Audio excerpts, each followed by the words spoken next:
আজ ঘুরে দেখা বাগিচা ক্যাফের ভেতরটা এক্স্যাক্টলি কেমন, যেটা ধর্মতলায় অবস্থিত। পৌঁছে গিয়েছিলাম আমি আর আমার বন্ধু শাহরুখ। মেনুর মাথা মুন্ডু আমার বন্ধু কিছুই বুঝতে পারছিল না। যাই হোক, আমি অর্ডার করে দিলাম। অর্ডারে বিশেষ কিছু করিনি, অর্ডারে করেছিলাম একটা ম্যাগি আর একটা কোল্ড কফি আমার জন্য, আর আমার বন্ধুটার জন্য একটা হট ক্যাপেচিনো। এইবার আসি ভেতরের এম্বিয়েন্সটা নিয়ে। এম্বিয়েন্সটা দারুণ, মনে হবে যে তুমি মধ্য কলকাতায় মানে আগেকার পুরানো কলকাতায় তুমি ফিরে গেছো।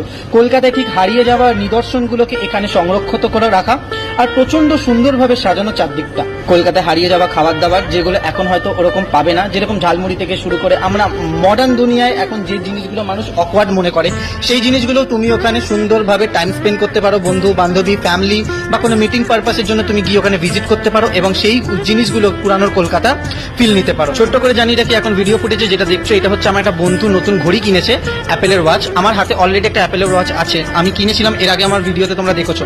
যাই হোক, বন্ধুর ঘড়িটা বন্ধুর রিকোয়েস্ট করেছিল আমি যাতে ওইটাকে আনবক্সিং করি এবং করে যাকে ওকে সেটিং করে পুরোটাই খুলে দেখাই, তো তাই জন্য আমি সব সেট ফেট গুলো করে দিচ্ছিলাম। যাই হোক, এই সমস্ত কিছু দেখতে দেখতে একের পর এক সমস্ত ঘাটাঘাটি করতে করতে আমাদের চলে এলো অর্ডার, আর আমরা সেই অর্ডারটাকেই ফিল নিচ্ছিলাম। আর সত্যি খাবারটা ভালো ছিল, কিন্তু আমার মতে বলি যে দামটা প্রচন্ড হাই।